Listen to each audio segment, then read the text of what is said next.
Reading by Matt Berard. Doorstep by Keith Laumer.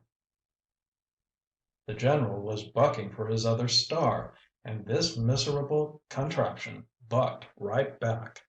Steadying his elbow on the kitchen table serving as desk, Brigadier General Strott leveled his binoculars and stared out through the second-floor window of the farmhouse at the bulky object lying canted at the end of the wood lot.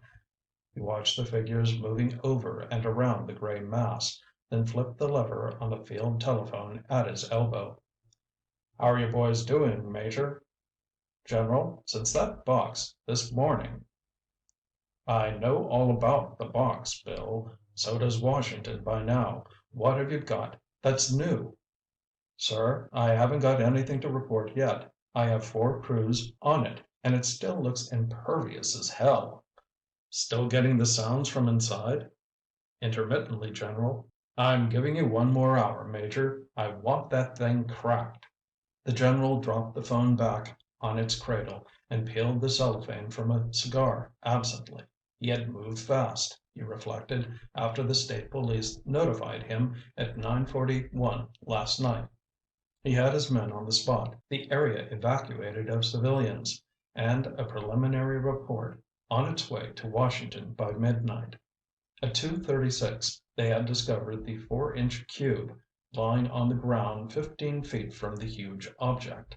Missile, capsule, bomb, whatever it was. But now, several hours later, nothing new. The field phone jangled. Strott grabbed it up. "General, we've discovered a thin spot up on the top side. All we can tell so far is that the wall thickness falls off there." "All right. Keep after it, Bill." This was more like it.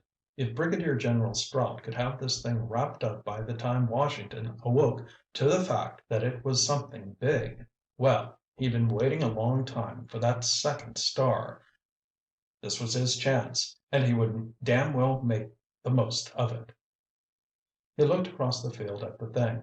It was half in and half out of the woods, flat-sided, round-ended, featureless. Maybe he should go over and give it a closer look personally.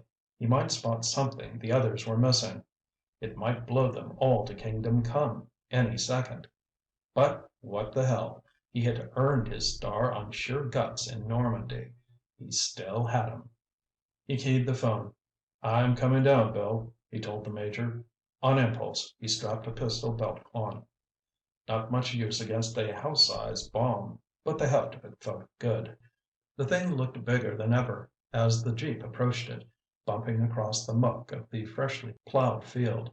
From here he could see a faint line running around, just below the juncture of side and top. Major Greer hadn't mentioned that. The line was quite obvious. In fact, it was more of a crack. With a sound like a baseball smacking the catcher's glove, the crack opened. The upper half tilted, men sliding, then impossibly it stood open, vibrating, like the roof of a house suddenly lifted. The driver gunned the jeep. There were cries and a ragged shrilling that set Strott's teeth on edge. The men were running back now, 2 of them dragging a third. Major Greer emerged from behind the object, looked about, ran toward General Strott, shouting, "A man dead! It snapped! We weren't expecting it!" Strott jumped out beside the men, who had stopped now and were looking back. The underside of the gaping lid was an iridescent black. The shrill noise sounded thinly across the field. Greer arrived, panting. "What happened?" Strott snapped. "I was checking over that thin spot, General. The first thing I knew it was coming up under me. I fell. Tate was at the other side. He held on, and it snapped him loose against a tree. His skull—" "What the devil's that racket?" "That's the sound we were getting from inside before, General. There's something in there, alive." "All right. Pull yourself together, Major. We're not unprepared. Bring your half-tracks into position. The tanks will be here soon." Strott glanced at the men standing about. He would show them what leadership meant. "You men keep back," he said. He puffed his cigars calmly as he walked toward the looming object. The noise stopped suddenly. That was a relief. There was a faint and curious odor in the air, something like chlorine, or seaweed, or iodine. There were no marks in the ground surrounding the thing. It had apparently dropped straight into its present position. It was heavy, too. The soft soil was displaced in a mound, a foot high, all along the side. Behind him, Strout heard a yell. He whirled. The men were pointing. The jeep started up, churned toward him, wheels spinning. He looked up. Over the edge of the gray wall, 6 feet above his head, a great reddish limb, like the claw of a crab, moved, groping.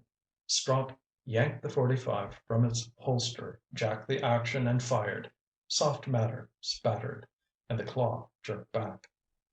The screeching started up again angrily, then was drowned in the engine roar as the jeep slid to a stop. Strout stooped, grabbed up a leaf to which a quivering lump adhered, jumped into the vehicle as it leaped forward. Then a shock, and they were going into a spin and— "Lucky it was soft ground," somebody said. And somebody else asked, "What about the driver?" Silence. Strout opened his eyes. "What about?" A stranger was looking down at him, an ordinary-looking fellow of about 35. "Easy now, General Strout. You've had a bad spill. Everything is all right. I'm Professor Lieberman from the university." "The driver," Strout said with an effort. "He was killed when the jeep went over." "Went over?" "The creature lashed out with a member resembling a scorpion's stinger. It struck the jeep and flipped it. You were thrown clear. The driver jumped and the jeep rolled on him." Strout pushed himself up. "Where's Greer?" "I'm right here, sir." Major Greer stepped up, stood attentively. "Those tanks here yet?" "No, sir. I had a call from General Margrave. There is some sort of holdup. Something about not destroying scientific material. I did get the mortars over from the base." Strout got to his feet. The stranger took his arm. "You ought to lie down, General." "Who the hell is going to make me?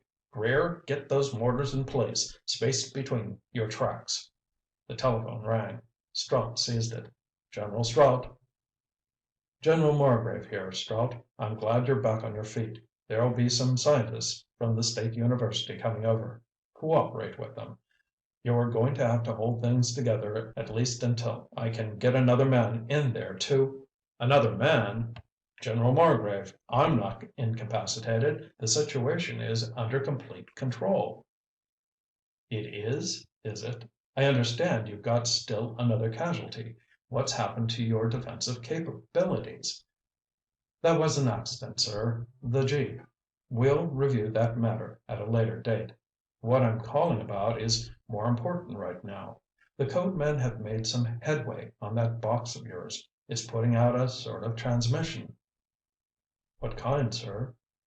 "Half the message. It's only 20 seconds long, repeated, is in English. It's a fragment of a recording from a daytime radio program. One of the network men here identified it. The rest is gibberish. They're still working over it." "What?" "Bryant tells me he thinks there may be some sort of correspondence between the two parts of the message. I wouldn't know myself. In my opinion, it's a threat of some sort." "I agree, General. An ultimatum." "Right. Keep your men back at a safe distance from now on. I want no more casualties." Strout cursed his luck as he hung up the phone. Margrave was ready to relieve him after he had exercised every precaution. He had to do something fast, before this opportunity for promotion slipped out of his hands. He looked at Major Greer. "I'm neutralizing this thing once and for all. There'll be no more men killed." Lieberman stood up. "General, I must protest any attack against this—" Strout whirled. "I'm handling this, Professor. I don't know who let you in here or why, but I'll make the decisions. I'm stopping this man killer before it comes out of its nest, maybe gets into that village beyond the woods. There are 4,000 civilians there. It's my job to protect them." He jerked his head at Greer, strode out of the room. Lieberman followed, pleading. "The creature has shown no signs of aggressiveness, General Strout." "With 2 men dead?" "You should have kept them back." "Oh, it was my fault, was it?" Strout stared at Lieberman with cold fury. This civilian pushed his way in here, then had the infernal gall to accuse him, Brigadier General Strout, of causing the death of his own men. If he had the fellow in uniform for 5 minutes— "You're not well, General. That fall—" "Keep out of my way, Professor," Strout said. He turned and went on down the stairs. The present valve could ruin his career, and now this egghead interference. With Greer at his side, Strout moved out to the edge of the field. "All right, Major. Open up with your .50 calibers." Greer called a command and a staccato rattle started up, the smell of cordite and the blue haze of gun smoke. This was more like it. He was in command here. Lieberman came up to Strout. "General, I appeal to you in the name of science. Hold off a little longer, at least until we learn what the message is about." "Get back from the firing line, Professor." Strout turned his back on the civilian, raised the glasses to observe the effect of the recoilless rifle. There was a tremendous smack of displaced air, and a thunderous boom as the explosive shell struck. Strout saw the gray shape jump, the raised lid waver. Dust rose from about it. There was no other effect. "Keep firing, Greer," Strout snapped, almost with a feeling of triumph. The thing was impervious to artillery. Now who was going to say it was no threat? "How about the mortar, sir?" Greer said. "We can drop a few rounds right inside it." "All right. Try that before the lid drops." "And what we'll try next, I don't know," he thought. The mortar fired with a muffled thud. Strout watched tensely. 5 seconds later, the object erupted in a gout of pale pink debris. The lid rocked, pinkish fluid running down its opalescent surface. A second burst, and a third. A great fragment of the menacing claw hung from the branch of a tree 100 feet from the ship. Strout grabbed up the phone. "Cease fire." Lieberman stared in horror at the carnage. The telephone rang. Strout picked it up. "General Strout?" he said. His voice was firm. He had put an end to the threat. "Strout, we've broken the message," General Margrave said excitedly. "It's the damnedest thing I ever—" Strout wanted to interrupt, announce his victory, but Margrave was droning on. "Strange sort of reasoning, but there was a certain analogy. In any event, I'm assured the translation is accurate. Here's how it reads in English." Strout listened. Then he carefully placed the receiver back on the hook. Lieberman stared at him. "What did he say?" Strout cleared his throat. He turned and looked at Lieberman for a long moment before answering. "It said, 'Please take good care of my little girl.'" End of Doorstep by Keith Laumer